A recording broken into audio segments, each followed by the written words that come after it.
Siamo qui per gli Oscar, come potete immaginare, per tutte queste foto. È una richiesta di foto iniziale notevolissima.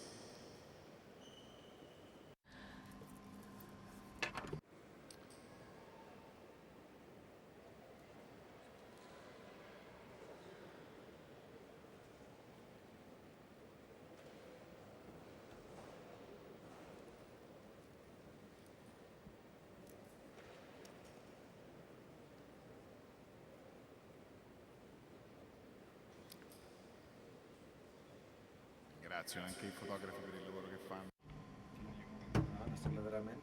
Conoscenza dei lavori del meeting. Allora, buonasera a tutti. Good evening everyone. So we're here for the conference entitled The Society Can Build Peace, the example of Tunisia. And in this very particular meeting with a very brave title, as the Pope said this morning in his message, this title, "You Are a Good for Me." Well, we wanted to talk about a very particular experience, and in a way, a paradoxical experience, that of Tunisia. Tunisia is a country that has a fundamental, a decisive role to play in understanding that part, that region of the world that to us is our that is to say, our neighbors on the other side of the Mediterranean. If you are a good for me, that's what Tunisia can be for us. It's the you in the "you are a good for me" sentence. But it is decisive but also paradoxical, because on the one hand, Tunisia has recently been the very symbol of what we called the Arab Spring, from the Jasmine Revolution. That was the beginning of the whole story. We all remember the suicide of the Tunisian Mohamed on December the 17th, 2010, and all the events that started from there until the new constitution in 2014. So Tunisia is really an example of this desire for development, freedom, that was an incentive for the transformation of many North African countries. But at the same time, as the newspapers tell us, Tunisia is the country of so many foreign fighters who fight in the ISIS forces, or so many terrorists that are bringing horror and death there as well as here in Europe. It's one of the smallest countries from the geographical point of view, but it has always been a key country in order to understand the soul of this important bordering line area. So it's the southern, so to speak, the southern border of the Mare Nostrum, of the Mediterranean Sea. So it's always been the shore towards which we have always been kind of helping hand, so to speak. But we are here tonight to talk about an exceptional fact regarding Tunisia, something that has been soon forgotten. That is to say, the awarding of the Peace Nobel Prize of the to the National Dialogue Quartet in Tunisia. What's so exceptional about this? As we know, Nobel Prizes are normally awarded to persons, people, organizations, politicians, activists, statesmen, or also public institutions, as in 2012, when it was awarded to the European Union, in 2001 to the United Nations. So that is to say, organizations and people who contribute to the development of peace. But in 2015, the Nobel Prize for Peace was not awarded to a group of individuals or to individual persons or public organizations, but rather to four organizations of the civil society: the General Union of Labor, the General Union of Employees, the Order of Lawyers, and the Tunisian League for Human Rights. So that was the first time in history that the Nobel Prize for Peace was actually awarded to the civil society and to its decisive contribution to create democracy in the country. In Tunisia, well, it was not the parties, the political parties, or the public institutions, but, as our President Mattarella said today, what in our political culture we could call the intermediate bodies, that is to say, the authors of the democratic transition that really provided the decisive boost without which we wouldn't have the constitution we had. This quartet was created in the summer of 2013, when the process of democratization was about to shatter because of political homicides and because of the malaise that was felt in the society. Well, the quartet started a peaceful political process in a moment when the country was on the verge of a civil war. Well, today we have the honor to have here with us one of the four protagonists of this quartet, Mohamed Fadhel, Mahfoudh, who is the president of the Order of Lawyers of Tunisia.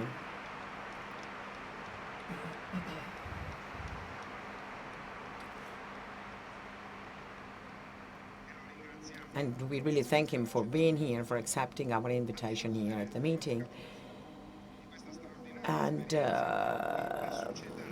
this extraordinary experience where civil society built peace will be tackled also by other two guests.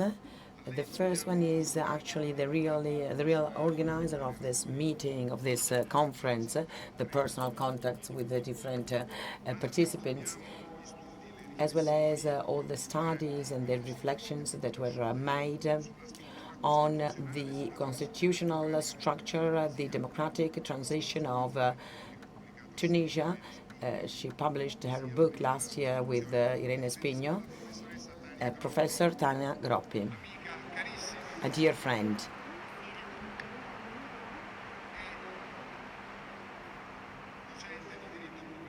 Professor of Public Law at the University of Siena.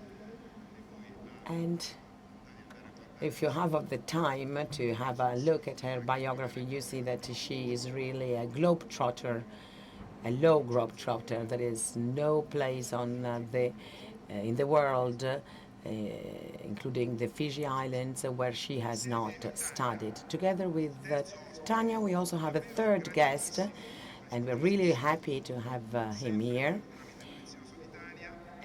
Is our friend Professor Fadhel Moussa.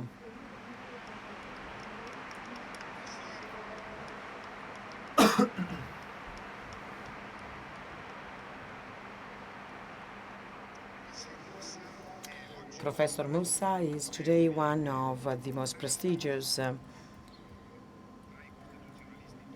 constitutional scholar in Tunisia, one of the best known scholars of this country, but he also participated actively, and then he will tell us about this in his contribution. He was member of that National Assembly that drew up the Constitution. And he was the chairman of one of the different committees of this assembly. So we shall now start with Professor Mahfoudh, who was president of the Tunisian Order of Lawyers, so one of the four bodies that participated in that quartet of national dialogue that gave such an important contribution to the creation of a pluralistic democracy in Tunisia. Could you please tell us something more about the experience of the quartet and the contribution of the civil society to the constitutional period? Yes, first of all, let me thank the organizers for inviting me, for having me here, and for the success of the meeting. I'd really like to also give you the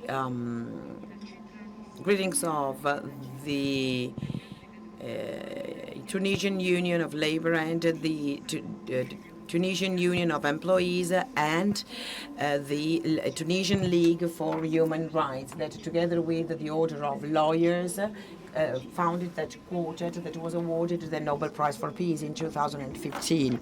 So I think this is the perfect contest to talk about this experience in Tunisia.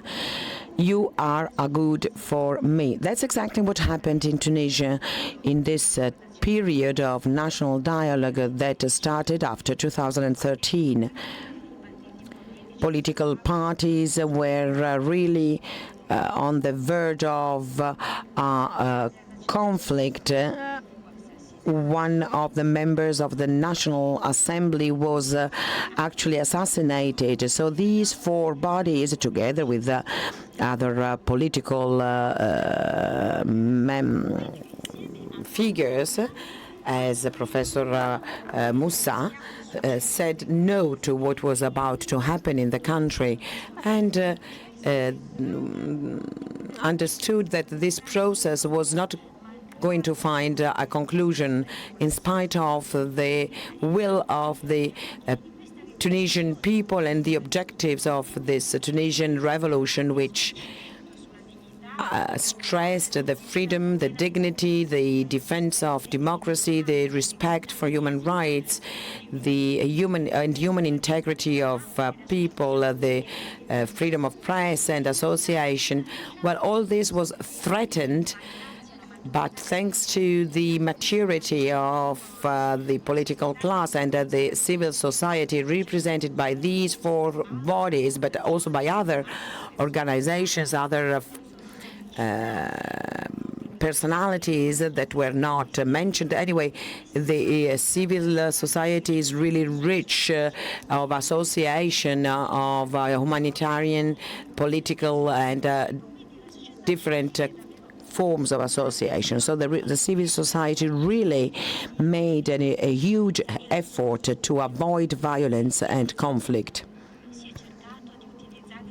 We tried to use the negotiation, multilateral, bilateral negotiations. We really tried to listen to the other. We tried to be more open, and thanks to that, the political parties actually sat around the table and tried to draw up a roadmap that could enable Tunisia to move peacefully towards a different situation, that of a country based on democracy. So we hope that we can go on working on this. We have overcome a very difficult moment, and we do not believe it possible to go back. But there are other challenges that need to be met: the economic challenge, the social challenge, where Tunisia and its people need to work with a great effort to contribute to the development of the country, and the international community needs to help Tunisia overcome these social and economic tensions so that the young people do not plunge into desperation and risk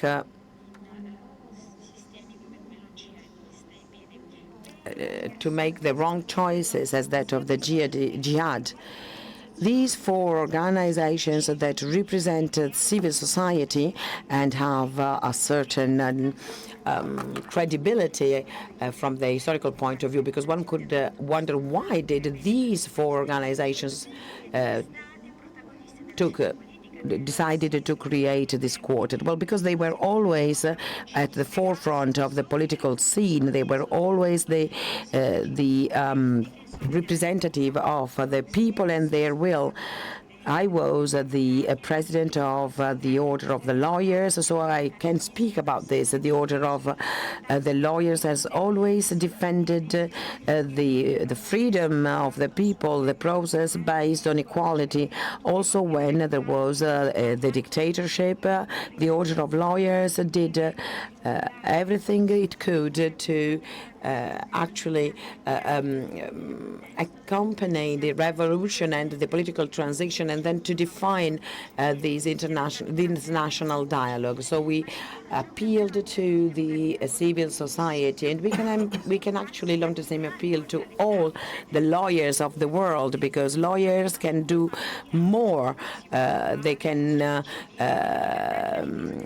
work for the civil society, for the defense of freedom, and that's what happened in Tunisia. And I do believe that the Order of the Lawyers, I mean, I do not mean that it can be the best example, but it can be of some inspiration from other orders, for other orders, as for instance, in the Tunisian constitution, obviously, our colleague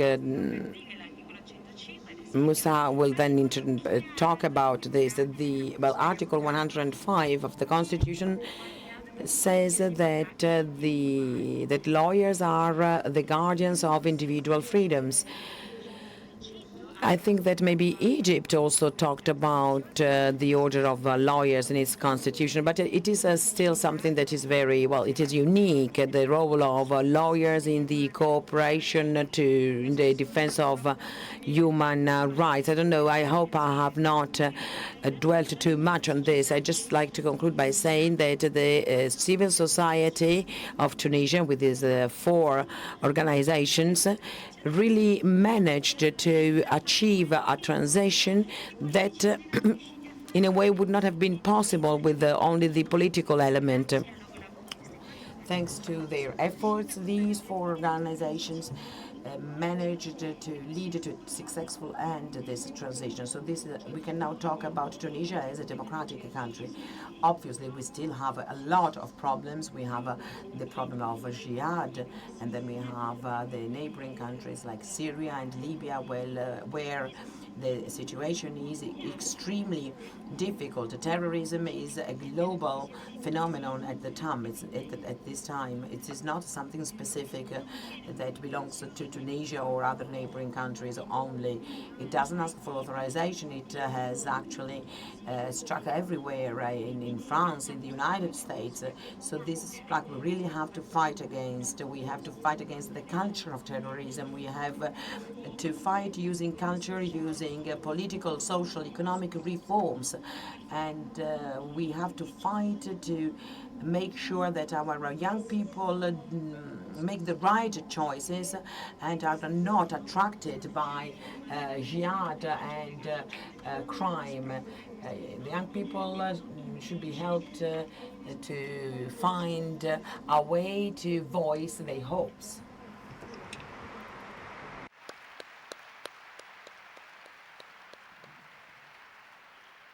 Molto interessante, anche molto interessante questo squarcio sulla professione. This is a very interesting overview on the world of lawyers and so on, and the play they can play. Now I would like to give the floor to Professor Moussa.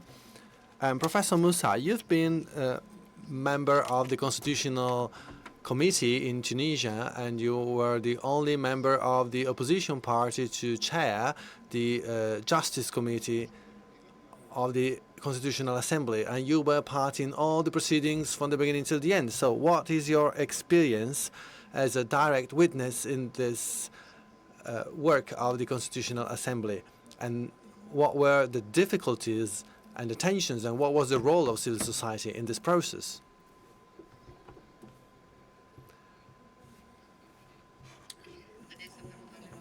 Yes, I would like to thank you all for being here, and I'm going to speak French. First of all, Mr. President, I would like to go back to the general subject of the meeting, that is, you are a good for me. I would like to ask you a question about this.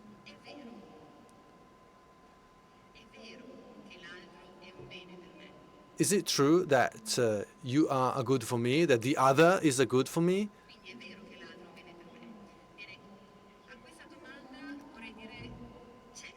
Well, the answer to this question I would like to give is for sure, yes, it is. And I'm sure that my colleagues and my friends, Professor Tania Groppi, Andrea Simoncini, and Dr. Marco Aloigi, are a good for me just as much I am a good for them. I've been so during the whole organization of this conference, which we started in December 2015. But setting aside this context of solidarity and academic parochialism, so to say, I would like to ask the same question to Tunisian society. And this is the answer that Tunisian society would give.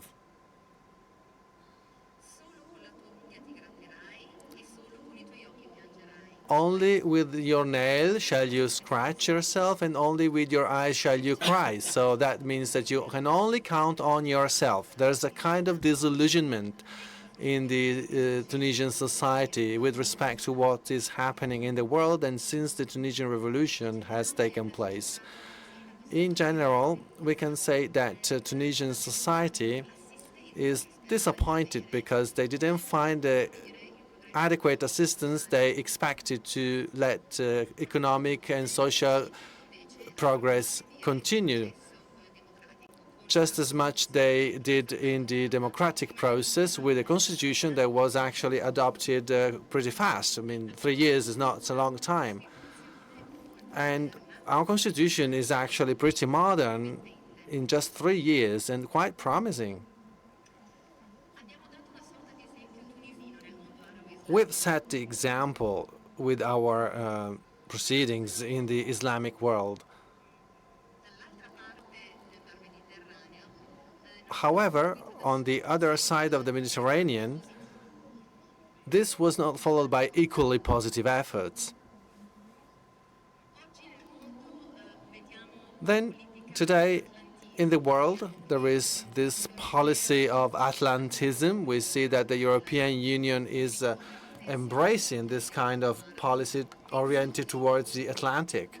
But there's tensions in the Arab world, and these tensions are due not so much to Arabian countries, but to these strategies towards the Atlantic world that have caused terrorism, if you want, that now is spread after what has happened in Afghanistan, Syria, and Yemen, and so on and so forth, with the creation of a new Islamic state that's unclear state, which should not even deserve to be termed in that way.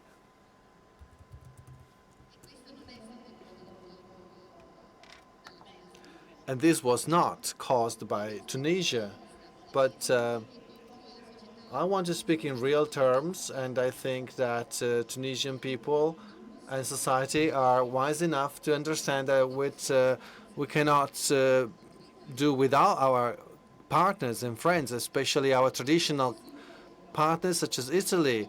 And we need, and you need us. We need you, and you need us. So this kind of solidarity must continue regardless of difficulties and obstacles. This is the lesson that we have to learn.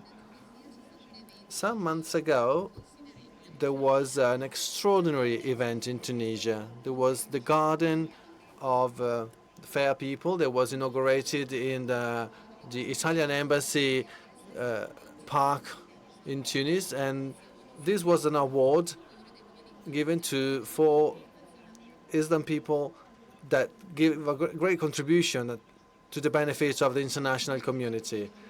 There is this very well-known tourist guide that accompanied Italian tourists out of the Bardo Museum just a minute before terrorists started to kill all the people inside the museum.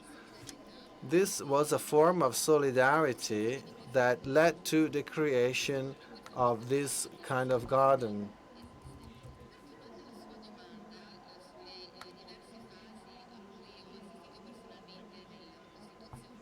To go back to your question about all the stages of the creation of the Constitution, I think that the main difficulties that we faced is that we were all surprised by the arrival of the Ennahda party in our country, a country that was considered to be modern, almost lay.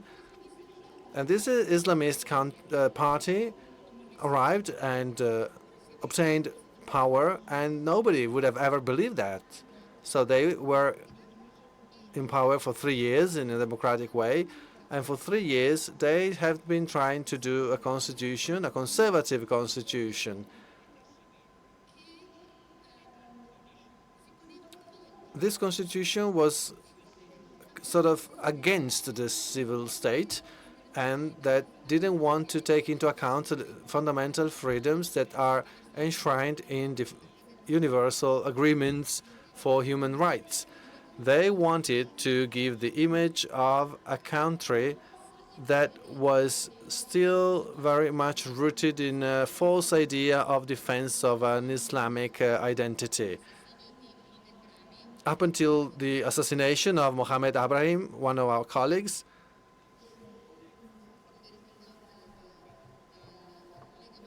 and as my colleague Mahfoudh said before, from that moment, the quartet was created, and the quartet started to work to try and forget those bad events and start a new page to go against this power that was ruled by Nandana party. And here is where the national dialogue started. Don't forget that there's 40 members of the National Constitutional Assembly that left the assembly on that very day and came back after 3 months and a half only. So for 3 months and a half, the proceedings of the Constitution stood at a standstill until the Pact of Bardo. This was the change.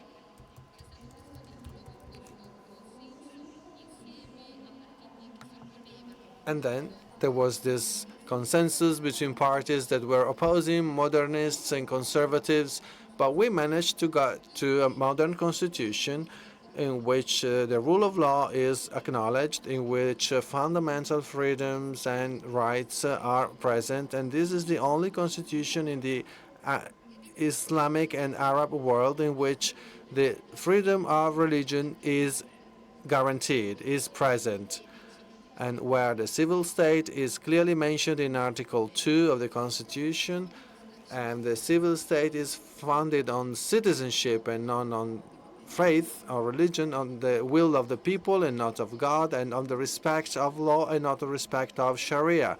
It is the only Arab country which has not introduced Sharia in the Constitution, rather positive right.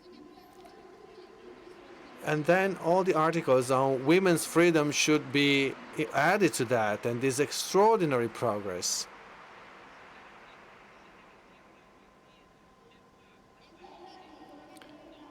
This article foresees equality within assemblies. For example, now there's the Women's Assembly.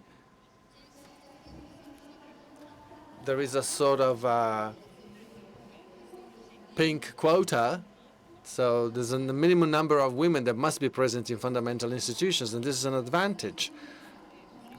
And this was also due to the Bardo movement, in which the quartet played a fundamental role. So, to sum up, this constitution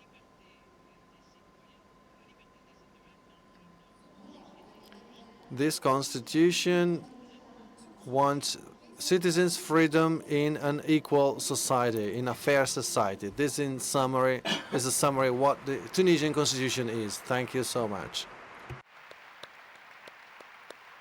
Ora And now the floor goes to Professor Groppi, who I think has, she's followed through all her contexts the transition of Tunisia. What's your impression? What do you think about this transition process? Thank you, Andrea. I would like to first of all to thank the organizers for the invitation to the meeting. I'd like to thank the Tunisian colleagues to be here today. And well, I have maybe a different perspective because I look at what happened from the outside. I was in Tunisia many times since 2012. I participated as an expert to many different projects to support the work of the Constitutional Assembly. And so that means that I have, in a way, a first-hand experience. Before I didn't know Tunisia, I must confess. So I only know Tunisia after the revolution. But on the other hand, I try to be, in a way, objective in the way I look at the situation. I try to be technical in my evaluation and to try to compare this constitutional process with other similar processes that are taking place at the moment elsewhere in the world. And I must say that for me, it was really surprising, and it still is surprising, the way in which the civil society reorganized itself quickly and smoothly after the collapse of the authoritarian regime of Ben Ali. And everything happened very fast. And since there had been a dictatorship for years and years, there still was a civil society in Tunisia. And maybe I was so surprised because I don't know exactly how the situation was in the country. So when we talk about Arab and Muslim countries, and we talk about the societies in these countries, the difficulties they have, the difficulty to have a pluralistic civil society that survives in this kind of country, being sometimes overwhelmed by the religious situation. Well, maybe we should be more cautious and to try to understand better what there is in the other and what we have in front of us, because sometimes we are not very open-minded, so to speak, and we actually reach conclusions which are not exactly correct. So this is something that we have to bear in mind when we start the Muslim world, because when I went there, I didn't have any knowledge about the country, even though actually I have always studied comparative constitutional law. And then there's a second consideration regarding this very fast reorganization, that is to say, the peculiarity of Tunisia. We need to pay a different attention to the whole of the Muslim world, but there is also this specific aspect, characteristic of Tunisia. There's a small neighboring country that has some unique characteristics that are deeply rooted in its history and in its geographical location at the center of the Mediterranean. And as an expert of comparative law, I do believe that this is a key country in order to understand a different world, a world which is different from us, but it's not far from us. So this is that was my first impression, to be in the right place at the right time in 2012, 2013, when there was the Constitutional Assembly at work in a country that I didn't know before, and which was apparently very different from our own country. But I did believe that there was something that we could do together, that Italy needed to be there because it had a role to play there with its experience in terms of constitutions, with its 70 years of constitutional history, with all the difficulties that were mentioned by President Mattarella this morning, with its problems and its success. So that was exactly the right place to be. In the past, Andrea used to tease. Well, Andrea said that teasingly that I am a globetrotter of constitutional law, but that is actually true, because I have been working as a consultant in many different countries, and especially in the Democratic Republic of Congo. I worked with the governors of the provinces on regionalization, and then in Iraq when Italy was still military present there.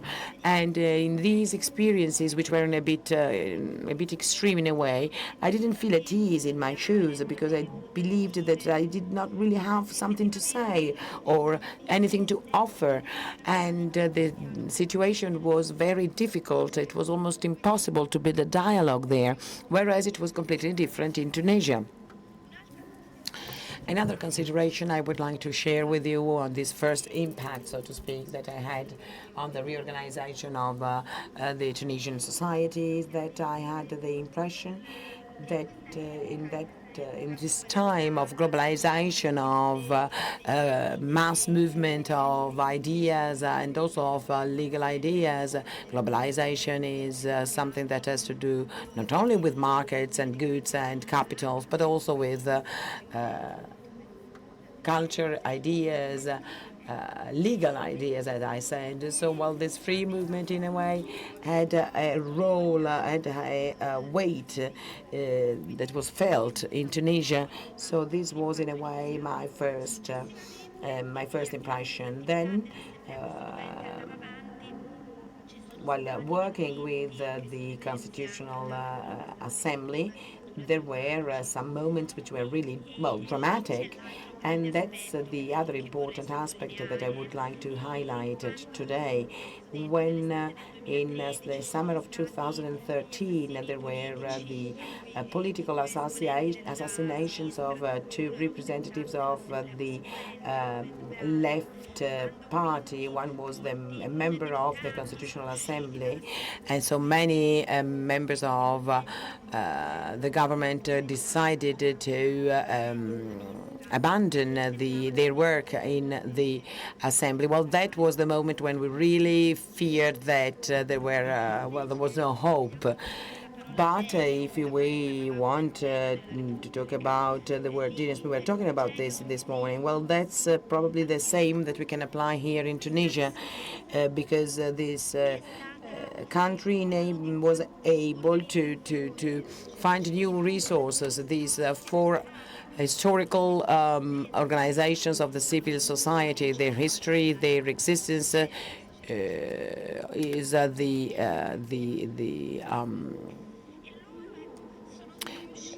the result of a civil society that has always been there, and they were able to mediate this very difficult contest, this very difficult situation, because it was clear that there was a confrontation, that there was a conflict, and this is obviously extremely difficult to overcome at a moment that is so difficult as that of drawing up the situation. So this is something that has to do also with religion, because there was an Islamic government that wanted to impose its own values in the constitution, but there was also a strong tradition that did not share this kind of values. They were against Sharia, they were against the complementarity between men and women. They wanted that education was kept outside the religious sphere. So, well, there was really divided between these two aspects, and that's where the Tunisian genius came up with this quartet that made all the different actors sit around the same table. And these political actors obviously acknowledged the legitimacy of this quartet. The political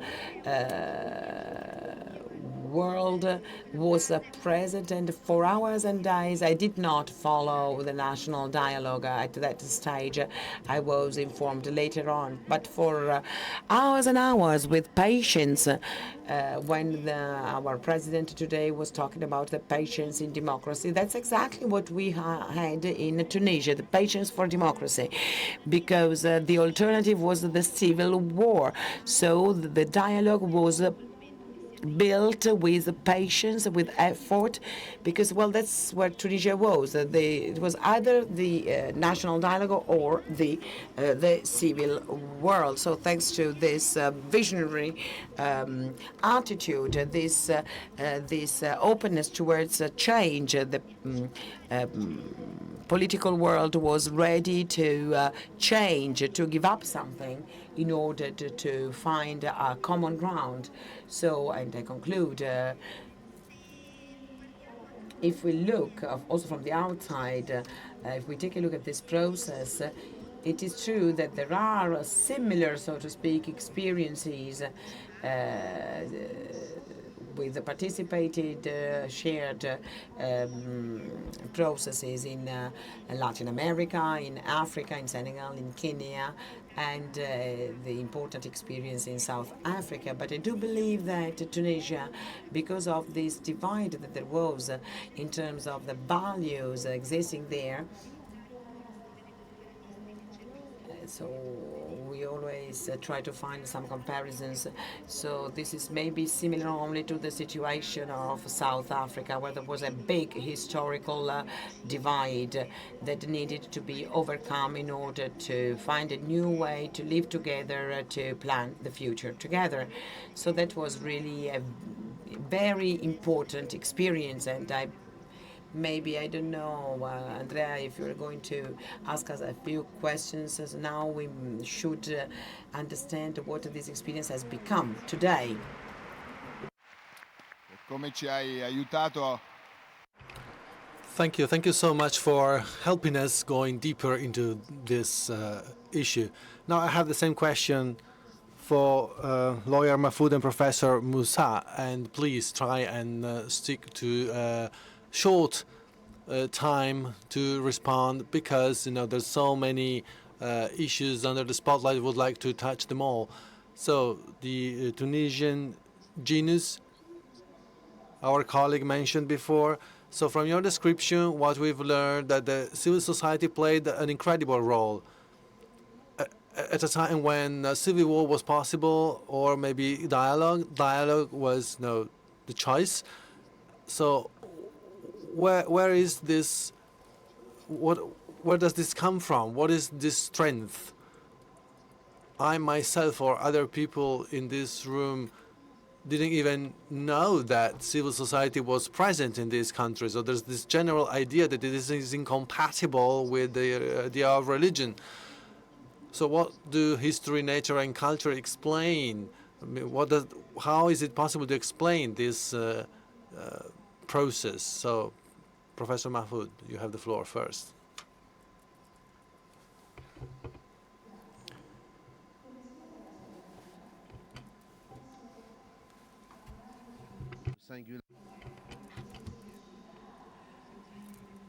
We can talk about the genius in Tunisia. This is something that has not happened with the national dialogue. It is the result, the outcome of the Tunisian history. It is a small country from the geographical point of view.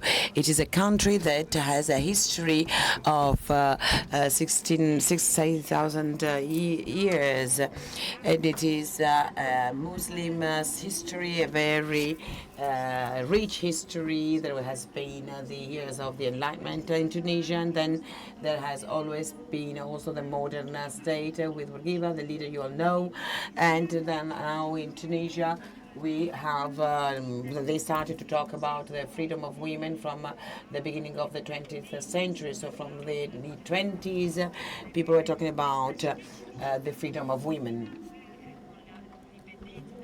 Then we had independence in '56, and so we adopted a specific statute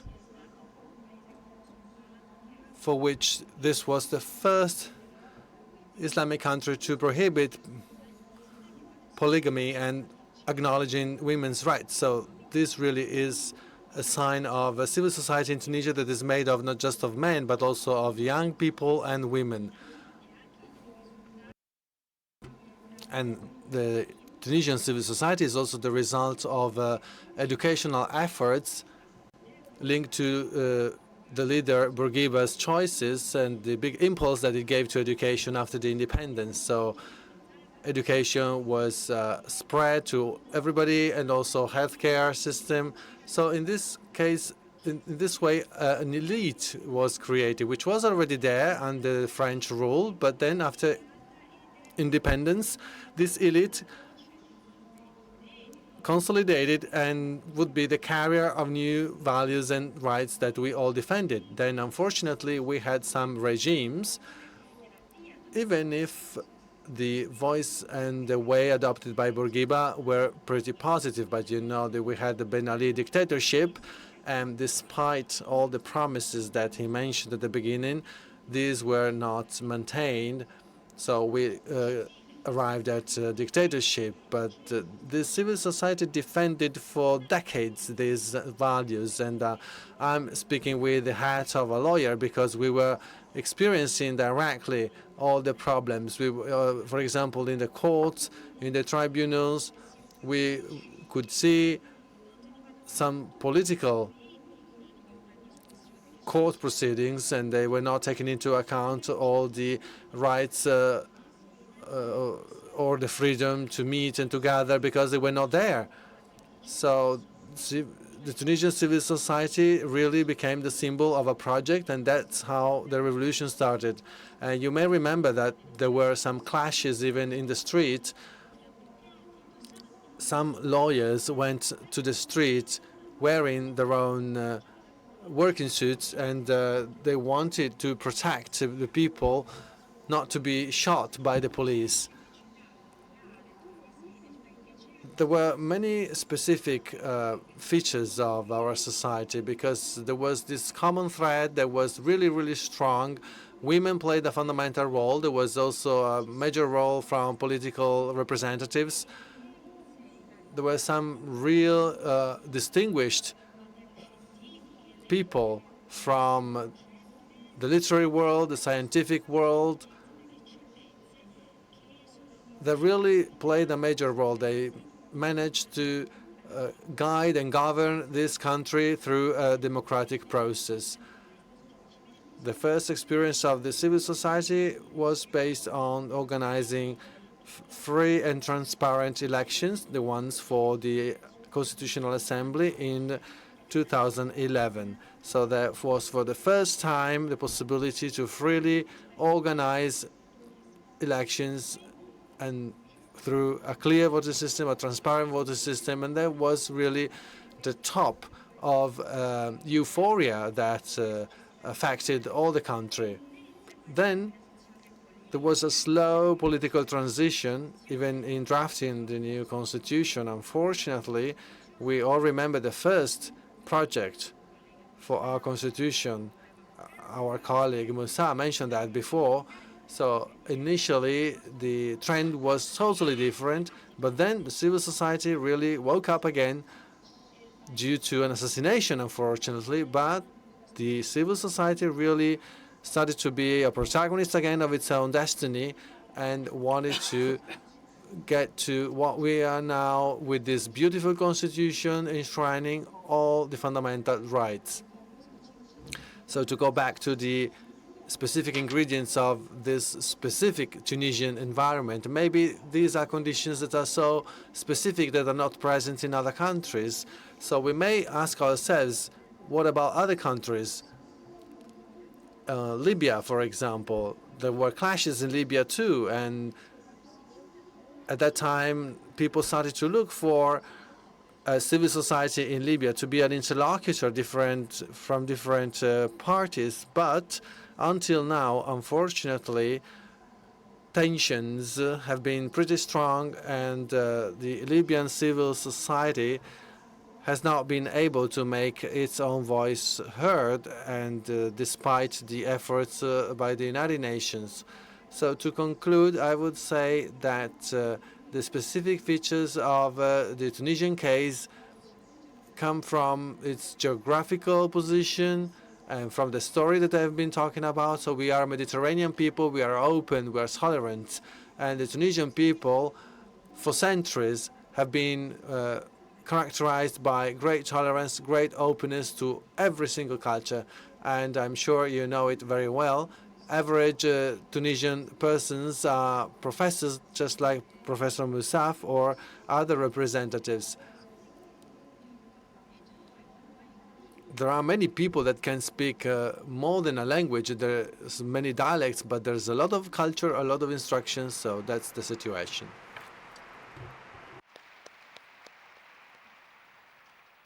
Professor Moussa. Oui. Professor Moussa, yes, you have really used, dear colleague, you have used the word uniqueness, peculiarity of the civil society in Tunisia, and I do agree with you. The image that emerges is that of a homogeneous country, a united country, a country that has no minorities, and that where there are no gaps in the society. So if there is this common background in this country today, well, this background is marked by this Arab Muslim identity, and this means that there is this identity with the religious Islam, and already at school this is seen as something based on tolerance, on moderation against radicalism. So we all grew up with this concept of a peaceful belonging of Tunisia to this identity. So this is probably what saved the Tunisian constitution, because the dispute with the Islamic counterpart was always based on the fact that we are both Muslim, we have the same Arabic roots, so no one is a guardian of something specific. There was, in a way, a sharing of values. So because of this common ground, there was the need to work on different aspects, and we all agreed on this. And on the basis of this common ground, we managed to evolve and work on culture, on the statute of women, and the language used in the country. And that's from that moment onward that we found a second problem, that is to say, a society that was connected to some kind of authenticity that was Muslim in a way, but wanted to be oriented towards something that was more, open, modern.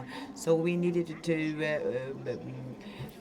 put the two aspects together. There were people who were defending the natural culture. We were obviously also defending the natural culture, but we were also in favor of the new openness, something that was based on 3,000 years of history and culture that are a fundamental heritage to us. So there have always been this double way to actually look at the world, and this is how the Constitution was written. This is how we managed to carry on this dialogue and find a consensus which showed that actually there were no big conflicts. There was only an identity. We all wanted to safeguard, because we are Arabs, we are Muslims, but we are open to other religions, to different way of living in our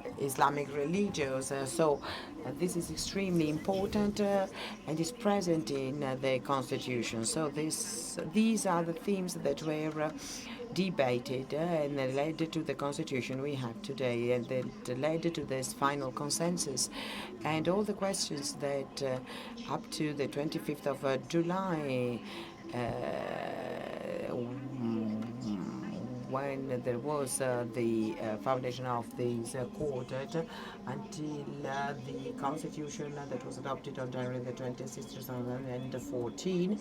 Well, that's the path we walked along in order to find our common ground around this constitution that was based maybe on some kind of misunderstanding, because at the end also the Islamic world understood there was no other alternative, no other opportunity to have an evolution of the Tunisian society, which was based on tolerance, on openness, on new languages and cultures. So there was a strong will to have an international aspect to all this, with some kind of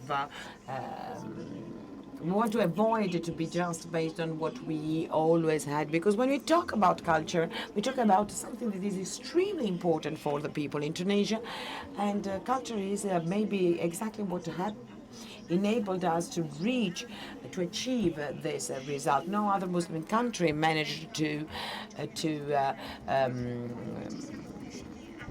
actually achieve this goal. We really made it. I really wanted to say that clearly. Furthermore, we managed to do all these with the same people we used to see as our competitors, as our rivals. So they became the actors of the government of the country. So, well, I think that unfortunately in other countries that are, we have images of countries that are not democracy. We were really the practical explanation of this concept. You are a good for me. Thank you. Well, I have to cut the applause, but I really wanted to go on with this conversation, with this dialogue. So there is this uniqueness, this peculiarity in the way these themes are tackled, and that's led to this final result. So it's not a random result, but then the question is, what is the final product? What is the final outcome? Can you help us understand what are the characteristics of the Tunisian constitution, this uniqueness, this peculiarity? How could you describe it? There are many things that emerged also from what Fadhel said. I believe that we can say that, first of all, something that already emerged is the constituting process. That is to say, this is a constitution that is the outcome of a constituting process, a pre-shared process that was shared by the civil society, but also well, this is a shared constitution, so to speak. It's the outcome of a consensus, and this is the first aspect that is extremely important because it really takes us into well, it takes us at the heart of constitutionalism at the time of a pluralistic state, where the objective of drawing up constitutions is to build cohesion, unity, so that constitutions can become tools. They actually are just one of the many tools. Well, maybe we legal people give constitutions more importance than they actually have. What is the importance of a constitution at this pluralistic time? They are a tool of social cohesion, of unity, in difference. So the Constituent process well, this is the main topic we're dealing with.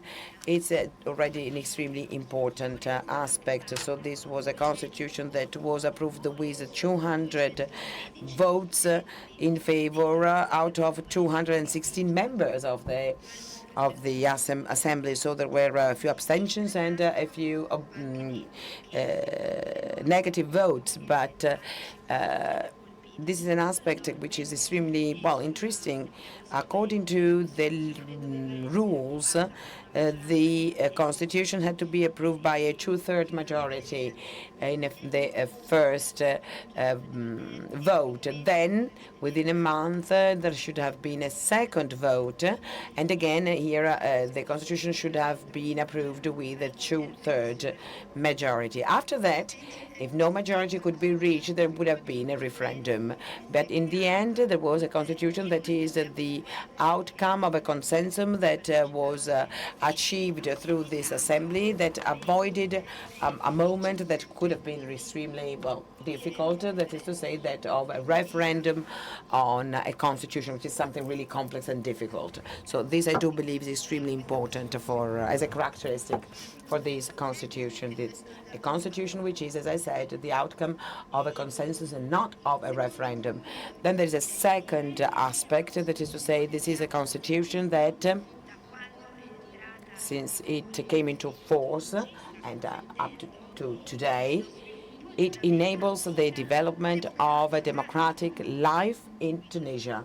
So Tunisia, I can really say, on the basis of my personal experience, as well as on the basis of trustworthy indicators as those of international organizations such as Freedom House, that has been studying Tunisia since 2014, and it defines Tunisia as a free country where political and civil rights are granted. So this what the constitution brought about. People can talk about anything in Tunisia now, so there is a freedom of expression. And, well, this is not something we can take for granted. Let's think about Turkey, for instance, which is part of the Council of Europe, a member of the Council of Europe, but it's not only recently that there is no freedom of expression. This is something that has always been a problem in Turkey. There is no academic freedom. There cannot be a debate like the one we had in Tunisia, whereas in Tunisia the situation is different. Whereas, well, during the Ben Ali time, there was a secret police, there was a lack of freedom of expression. So this is a constitution that is providing all this: free elections for the parliament, a government that really had the vote of the parliament. Then there was a vote that was contrary to the government, a president of the republic, which is well, that's some kind of presidential government. It's something particular, but anyway, there is a direct election of the president of the republic. So there is really a democratic life in Tunisia, and even in the darkest moments, as in the attacks of 2015, so there were some emergency rules, anti-terrorism, that were passed and were really harsh. But I really think we can say that the key principles of this, the rule of law, are granted even in an emergency situation. Well, emergency situation has been declared also in France since November 2015, so it's the same in Tunisia. If we wanted to say something more about the contents of the constitution, well, this is a constitution that, as I said, was the outcome of a compromise, and this word compromise often well, is used with in a negative sense. achieving a compromise sometimes is seen as a way to give up on something, but we are trying to give a new value to this word. Compromise is the opposite of confrontation, of conflict. So it really reflects the standards, the international standards of the so-called global constitutionalism. That is to say, standards that are present in democratic constitutions of our time. On the other hand, the Constitution acknowledges also some of the peculiar characteristics of the Tunisian society. So all these compromises in terms of culture, for instance. Andrea, I'm not going to quote the Constitution, just an article, for instance. Article 39, as Fadhel Moussa said, was at the center of a dispute, says the state grants the consolidation of the Arab-Muslim identity and the belonging of a young generation, the reinforcement of the Arab language, and the generalization of its use. So this is, on the one hand, this is, one part of the whole story. Then there is, on the other hand, the state also grants opening to human civilization, to different cultures. So this is just an example of how this constitution is the outcome of a compromise with a lot of rules and laws that are aimed at a transformation of reality that cannot happen immediately, that are more long-term changes, particularly in terms of social changes. There are many rights, social rights, economic rights. Dignity is seen as also social dignity, and it actually goes in the same direction of our own Italian Constitution, Article 3, 2, paragraph 2. That is to say, political forces that represent the majority of the people are called upon to defend these values and to put them into practice through their political strategy. So global standards, identity, national identity aspects that actually give way to these compromises. A lot of rules and laws, and this is another aspect, that is to say, the aspect of all the, well, an aspect that is also present in our constitution. That is to say, there are some political forces that want to really to voice these values, the values of the people, and well, this is a question.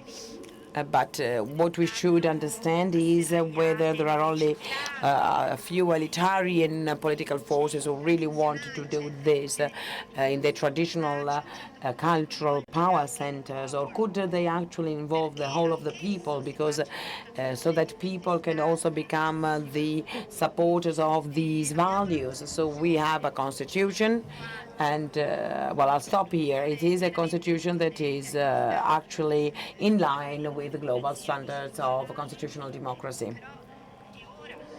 So what happens now? We've seen the Italian experience.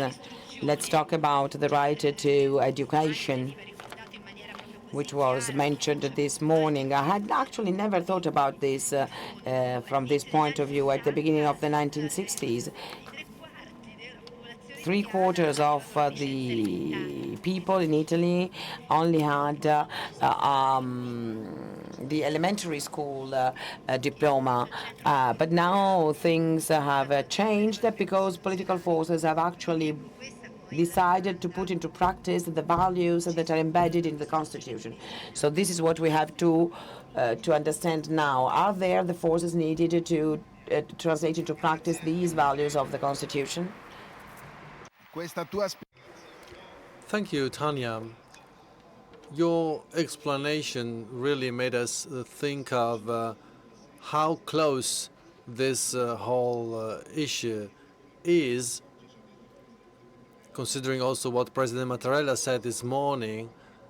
So the question is, who is the bearer of the Constitution today? He made a call to young people. And for those involved in an initiative like the meeting, I think is really important. So the role of civil society must be emphasized even further. So to conclude, I have one final question I would like to ask to each speaker, and I would ask them to just use 5 minutes, so to stick to the time allotted to our session. I would like to refer to the final part of Professor Groppi's description.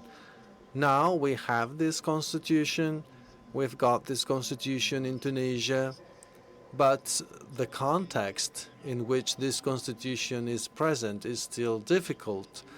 The political context, the economic context, the social context. What's the future like, in your view, for this constitution? What is the role of civil society? The civil society played in making this constitution, so they had an important role promoting it. So has this role now expired? Has this been just fulfilled in making the constitution, or should this role continue? So what's the future like for Tunisia? I would like to start giving the floor to Professor Moussa.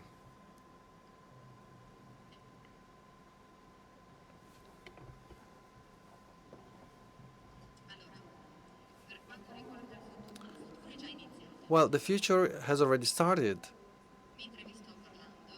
While I'm talking to you, there is a new government that is being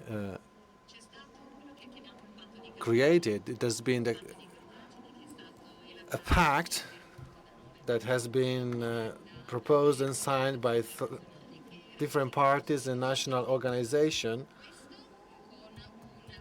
This is the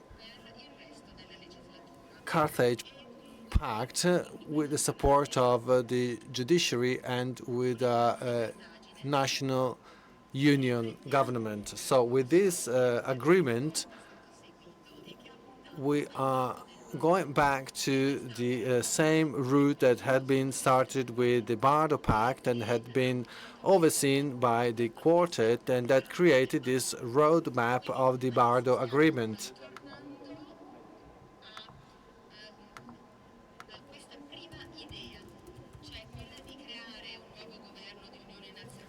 Now we're going back to this idea of having a national union with a common program that was signed by different political parties, representing around 85–87% of the Assembly of Representatives of the People, and also by 3 national organizations: the Labor Union, the Farmers Union, and the Industrial Union. So these are 3 important professional organizations that agreed to proceed on this sort of proceedings. On the one hand, civil society today is a fundamental stakeholder in the life of our country. It is involved in the functioning of the whole system. It won't be present in the government, and it refuses to do so. They want to stay a bit out of these proceedings because they try to find a new independent role with respect to the political life. And then the second point regards the stabilization of governments. After 5 years after the revolution, we've had 6 governments. Now we're living the 6th year, so we had 6 governments. Every single year we had changes, so there was no real medium long-term political reform approach. And the third challenge is the socio-economic challenge. We have enormous economic challenges, and we can't really make it to the end of the month. So we have social problems with a terrible unemployment rate, and with young people who are really disillusioned and disappointed because they can't find a job. So we have political, economic, and social problems. So within this context, we have at least a common plan, a common program in this national pact. We are now setting a new government to group all the associations and all the parties, and civil society for sure will play a major role. However, civil society was also introduced in the Constitution. It was quoted in Article 139 as participatory democracy. The future challenges will concern administrative elections and local council elections. We have a bill that has been put forward, and there will be local and regional elections in March 2017. So, after completing the first stage and setting the national government, we then move to local and regional administrations. This, of course, concerns the whole country. There's more than 150 municipalities, different districts, and they will all be involved in these local and regional elections.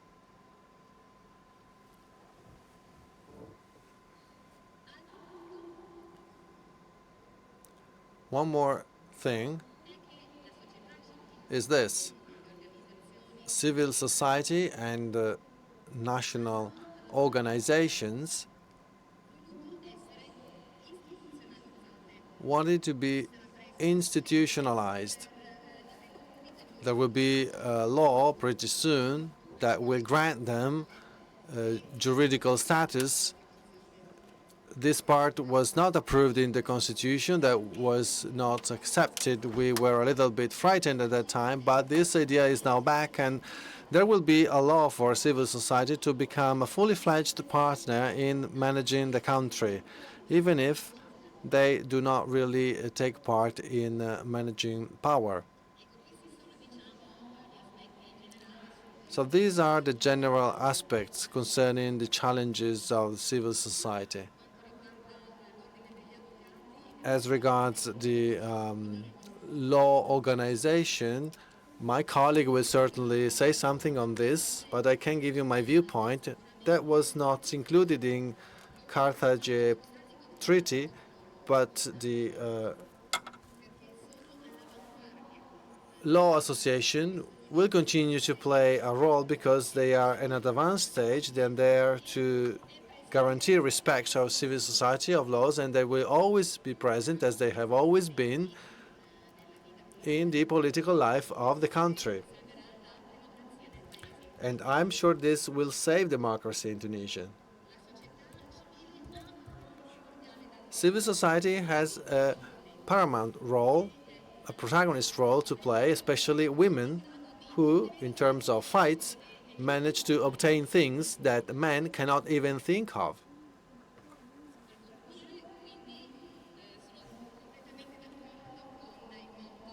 So I fully agree with the theme, you are good for me, but considering that we have still to remember the old saying, as we say in Tunisia, only with your nail you will scratch yourself, and only with your eyes shall you cry, because you can only count on yourself and you have to work for the common will. Thank you.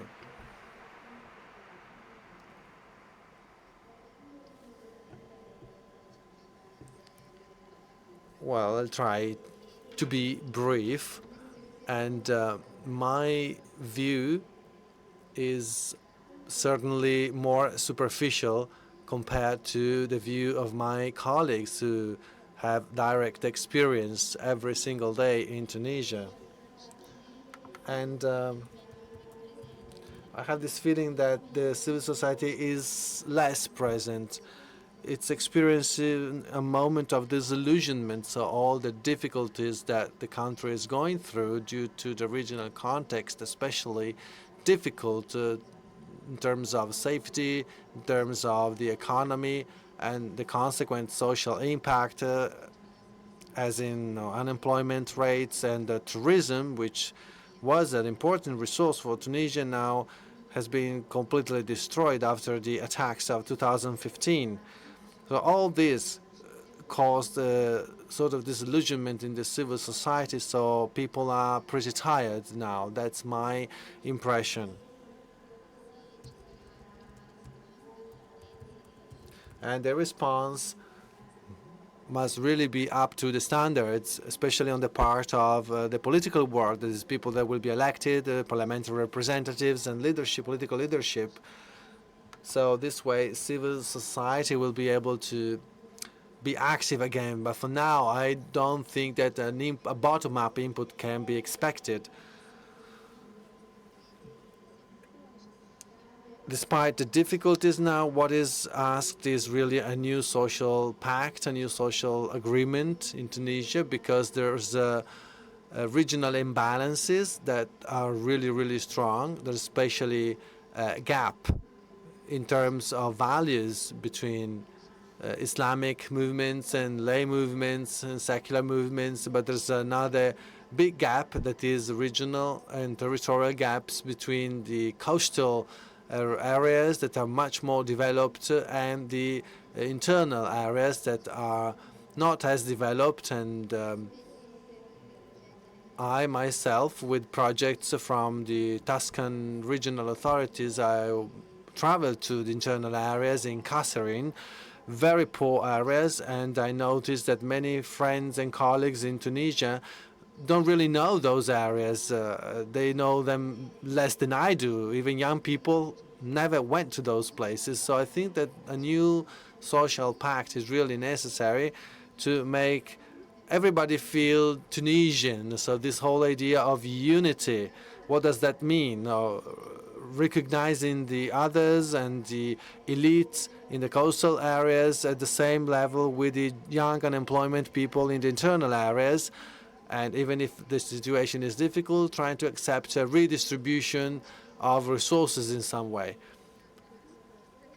Fadhel said that the first answer should come from Tunisian people themselves, from Tunisia, because each and everyone must first change themselves and transform themselves. So this approach to feel to be part of a national brotherhood is, in my opinion, something that must change initially to follow the constitutional rights, but externally too, from the northern shore, especially from Italy. I really insist on this idea of proximity that is not just geographical, it's also cultural, because regardless of religious differences, we have many common features with Tunisia. I'm sure that we too can give a very important contribution.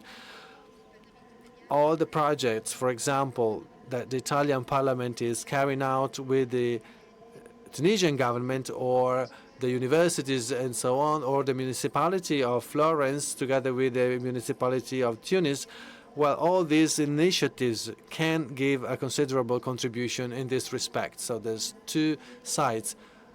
A self-transformation through a new social pact, which I feel as a crucial point, and then also the neighboring countries should become more and more aware of their proximity that is not just geographical but also cultural. Thank you.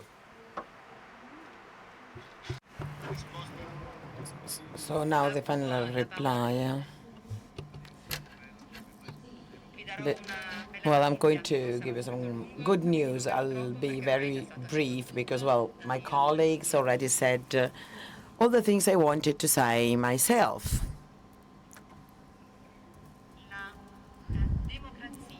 Democracy is becoming stronger in Tunisia, gradually, but as my colleague said, we need to think about social and economic issues.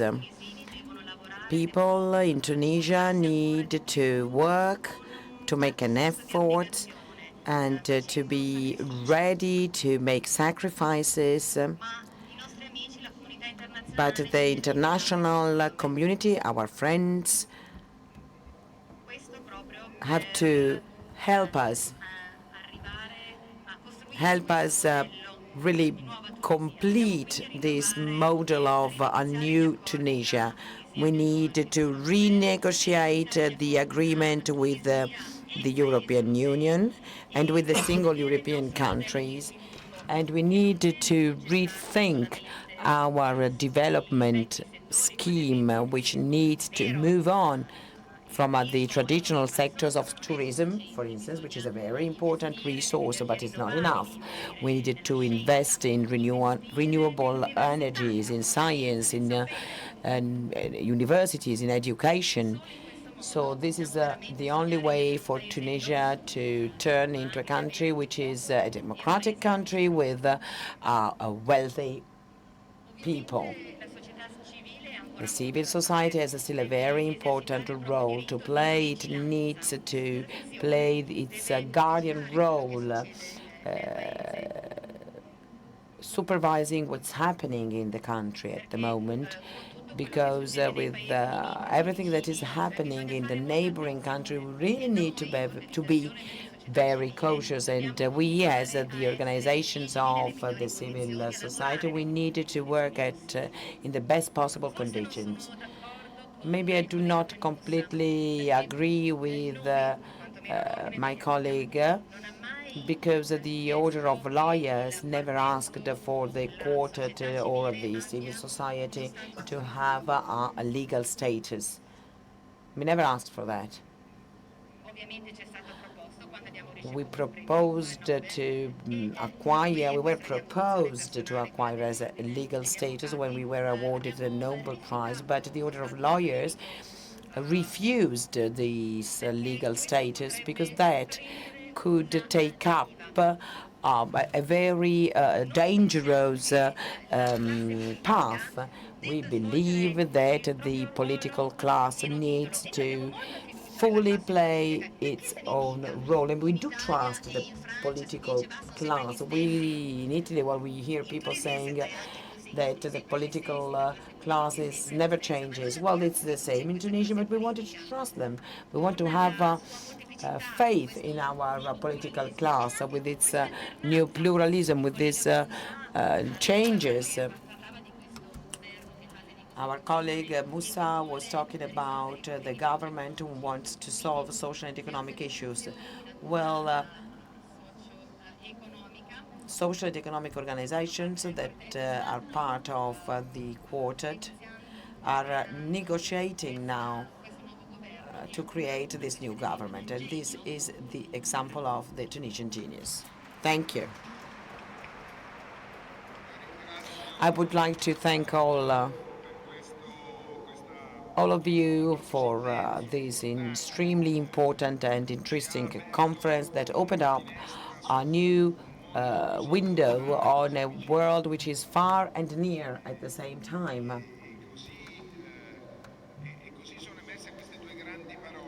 So there were two themes that emerged: social, civil society, and dialogue. I believe that these are the two topics that are fundamental for the future of our institutions. I'm not talking about Tunisia. We're talking about Italy as well, as we heard the Italian president say this morning.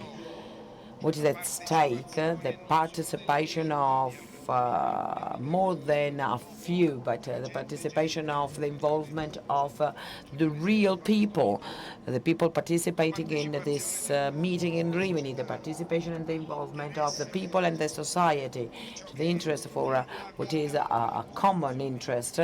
That's what makes constitutions something which is alive. So two commitments, one on our part, not to leave our Tunisian friends alone in this very important activity and process, and the meeting can obviously only give its support to this situation in Tunisia. And on the other hand, as Professor Groppi was saying, there is also, an alarm bell ringing, because Italy is itself in front of a difficult situation where dialogue is not so easy, the need to have a mutual recognition. This is something very precious, and we cannot afford to lose it.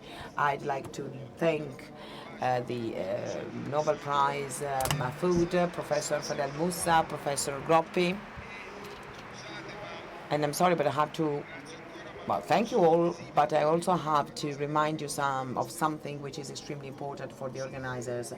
We are carrying on our fundraising campaign. The meeting is, the sponsors are not enough because this is a limited resource. So it is very important to have the support of everyone present. So again, this year we are asking you for donations to create other similar meetings in the next years. So donations will have to take place only in the points that are marked with the meeting logo.